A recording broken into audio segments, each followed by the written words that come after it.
Imagine you're like 13 years old. You're sitting entirely alone at the cafeteria lunch table for, probably the third time this week. Oh, yeah. Brutal. Right. You don't really have any true friends yet. And you're just holding on to this quiet, sort of desperate hope that once high school finally starts, everything will just magically Like a reset. clean slate. Exactly. You spend your whole time dreaming about that new school, the new people, this completely fresh start. You genuinely believe that eventually, someone or something is just going to come along and fix that profound sense of loneliness. But then high school actually arrives, and, well, absolutely nothing resets. Nothing at all. Where you still have to figure out your grades entirely on your own. You still have to navigate this completely complex social hierarchy, think about your future, push through the daily grind. I mean, the external situation changed, sure, but the internal work, it really didn't. Yeah, the scenery changed, not the person. Exactly. And this psychological loop, it's called the hero fantasy. The hero fantasy. Yeah. It's this quiet, just really persistent background belief running in your subconscious that someone will eventually show up and just, make your life make sense. Wow. And the crazy part is, it rarely feels like waiting.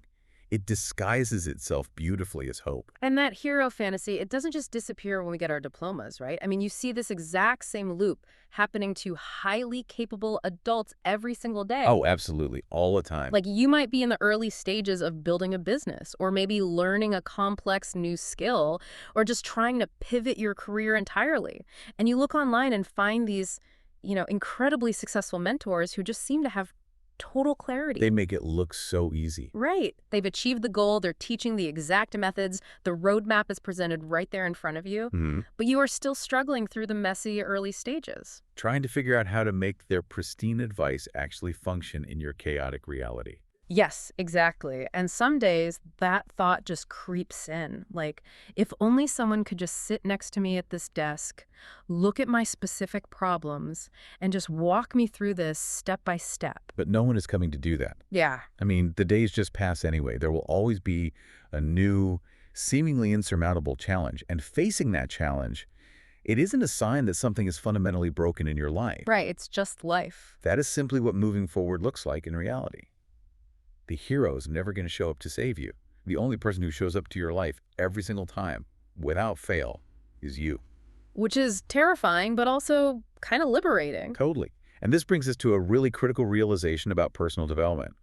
The protagonist arc of your life only actually begins the exact moment you stop asking, where is the help, and start asking, what am I going to do about this? Okay, let's unpack this. Because waiting for the perfect mentor or that perfect magical moment to arrive, it's exactly like trying to map out a cross-country road trip before you even own a car. That is a great way to put it. Right. You spend hours agonizing over which specific highways to take, where to stop for gas, what playlists to queue up for the drive, and it feels incredibly productive. It feels like work. It feels exactly like preparation. But it is really just an elaborate form of stalling. You are entirely stationary, just convincing yourself you're making progress. And that stalling often morphs into a prolonged state of just completely paralyzing inaction. Yeah. Because even when you consciously decide you want to take action, you can easily get trapped living the exact same day on a loop for like 6 months straight. Oh, the zombie loop. Wake up, commute, work, scroll through your phone, go to sleep. Exactly. Nothing in your life is actively exploding, but absolutely nothing is great either. You're just moving along at the exact same speed with no clear destination. You're not miserable enough to force a radical change, but you're not alive enough to notice that you've completely stopped trying to grow. Right. And it's funny because the smarter you are, the easier it is to fall into this exact trap. Because we rationalize it. Exactly. We use our intelligence to justify stalling under the guise of optimization. People sit in that zombie-like loop and think endlessly about what the absolute best strategic move would be. They want the mathematically perfect side project. Right, or the flawlessly optimized morning routine, or the absolute best time of year to launch their new idea. And all of this intense optimization happens entirely inside their own heads, while the days keep piling up, completely identical to the last. Man. So how do you actually break that? Well, there's a saying that captures this trap perfectly. It's, you cannot worry about overtraining if you do not even work out. Oh, wow. Yeah. Right? People paralyze themselves Yeah. wondering if they are picking the right hard thing to do. Should they wake up at 5 in the morning, or should they start a daily newsletter, or should they, I don't know, train for a marathon? But none of that matters if you're on the couch. Exactly. That question of optimization only matters once you are already in motion. From a complete standstill, searching for the perfect action is just another sophisticated reason to wait. You need to stop optimizing and simply pick something hard. Wait, but isn't waking up at 5 in the morning or forcing yourself to run in the freezing cold, isn't that exactly the kind of cliche, toxic hustle culture optimization you just told us to avoid? It sounds like it, yeah. Like, why is forcing a miserable morning routine any different than searching for the perfect side hustle? Because it is not about the morning routine itself. This is not about fitness, and it is certainly not about productivity. It is a system shock. A system shock. Yeah. Think about how your nervous system actually operates. It has been running the same identical loop for so long that it's literally stopped registering the passage of days. It's just on autopilot. Exactly. Your brain loves predictability because predictability conserves biological energy. So by introducing a sudden, entirely voluntary hardship, like a freezing run or an ungodly wake-up time, you don't instantly improve your life or solve your complex career problems. Right. Running at 5 a.m. doesn't write your business plan. No, it doesn't. But what you do is break the neurological signaling loop just enough to prove to your own brain that you still have the capacity to make an active, difficult choice. Wow, that makes so much sense. The 5 in the morning alarm is simply a proof of concept. It proves your nervous system can still handle friction. It proves you can still do more than just drift. So it is entirely about manufacturing momentum out of thin air. Yes. Once you're actually off the ground and moving, the entire mathematical equation of your life changes. Then you can finally start to course correct. You can look at your actions and ask if you're moving in the right direction or just, burning energy unnecessarily. But you desperately need that initial kinetic energy first. Yeah, worrying about your destination while you're living the same day over and over is like worrying about your target heart rate before you've even tied your running shoes. Get moving first. Exactly. But once you have generated that initial momentum through a system shock, the challenge completely shifts. Okay, how so? Now you have to actually direct that energy effectively. Like, how do you take that raw kinetic energy and turn it into precise execution? Tony Robbins actually has a brilliant way of framing this. Oh, yeah. Yeah, he looks at it like a vault combination. If you have the correct digits for a safe, but you dial them in the wrong sequence, the vault remains entirely locked. It doesn't matter that you have the right numbers. Exactly. No. You can have all the right components for success, but sequence dictates the outcome. Here's where it gets really interesting. Because most people who desperately want to change their lives start immediately with strategy. Oh, almost always. They research the market, they write these complex business plans, they optimize their digital calendars. But strategy is actually the final step of the vault combination. If you start there, you fail. Right. The highly effective mental model Robbins proposes uses the sequence of state, story, and strategy. State, story, strategy. Exactly. Yes. State must always come first. Your physical and mental condition determines absolutely everything that follows. So like how well rested you are. Yes, and your emotional grounding. If you are deeply anxious, biologically depleted, physically exhausted, or just living in a constant fog of low energy, your brain simply will not follow through on any complex plan. It just doesn't have the juice. Right. You have to train your body and mind to reach a grounded, resourceful state before you even attempt to solve the problem in front of you. Think about walking into a highly confrontational conversation at work. You know exactly what you need to say to resolve the issue. You have the bullet points completely memorized. You've rehearsed it 100 times. Yes.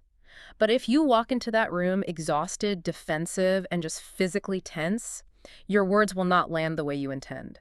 The other person will immediately sense your hostility and just mirror it right back at you. Absolutely. Now imagine walking into that exact same room, delivering those exact same words, but you are physically grounded, you're breathing deeply, and you are entirely present. The outcome will be completely different. Your strategy didn't change at all. Your state changed everything. That's spot on. And once your physical and mental state is regulated, you must immediately confront the second number in the combination, which is story. The story we tell ourselves. Right. Your story is the underlying set of beliefs running beneath your conscious thoughts. These are the quiet narratives like, I've tried this before and failed, or nothing ever sticks for me, or I'm just not the kind of person who can pull a project like this off. Those sneaky little thoughts. They're worse than sneaky.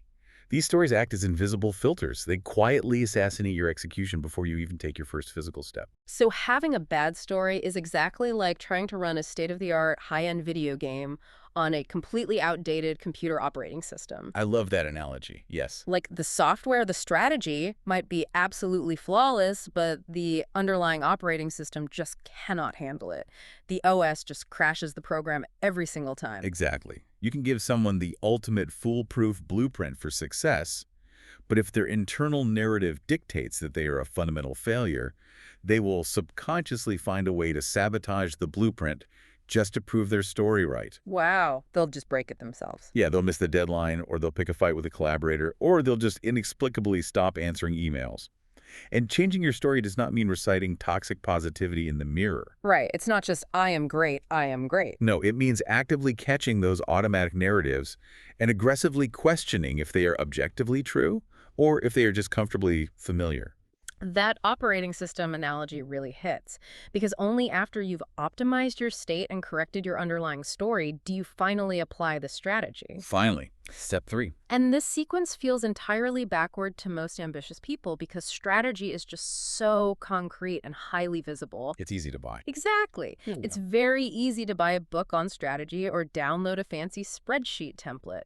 State and story feel subjective and, difficult to measure. But a perfect strategy handed to someone in a physically depleted state, crippled by a self-defeating story, is nothing more than useless information. Useless. The how-to only functions when the biological and psychological foundation is secure. Perfectly said. Okay, so let's say we fix the foundation. We dial in that vault combination perfectly. We have the physical energy, we have the empowering narrative, and we have the bulletproof strategic plan. The trifecta. Right. But even then, we are still going to face massive friction. Big moments inevitably bring intense anxiety. Always. Imagine you're sitting in a lobby waiting to record a major interview, or you're sitting in the green room before stepping on stage to give the most important presentation of your career. Your mouth goes completely dry. Yes. The what-ifs start racing through your head. What if I forget my opening line? What if the audience realizes I am an imposter? Well, that specific feeling of dread is universal. You are not malfunctioning when you feel it. Your brain has simply chosen the worst possible moment to start stress testing your future. Stress testing the future. Yeah, and what's fascinating here is the precise mechanical nature of anxiety. Evolutionarily speaking, anxiety is entirely forward-facing. Forward-facing? Meaning what, exactly? Meaning it is a predictive mechanism designed to anticipate predators or threats that have not yet arrived. It requires the future to feed on. It literally cannot exist without projecting into events that have not yet occurred. So to kill the anxiety in that green room, we have to forcefully starve it of the future. We sit in that lobby, and we absolutely refuse to look ahead to the presentation. Instead, we pull our attention violently backward. We name the specific, undeniable historical facts that earned us the right to be in that room. Give me an example. We tell ourselves, I built this project from absolute nothing. I sent 50 highly targeted emails just to get this one meeting. I spent 2 relentless years mastering this specific technical skill. Yes. And the mechanism behind why this actually works is rooted entirely in cognitive bandwidth. Bandwidth. Yeah, your brain functions very much like a single-core processor for conscious attention. It literally cannot run forward-facing catastrophization and backward-facing gratitude at the exact same millisecond. It's one or the other. Right.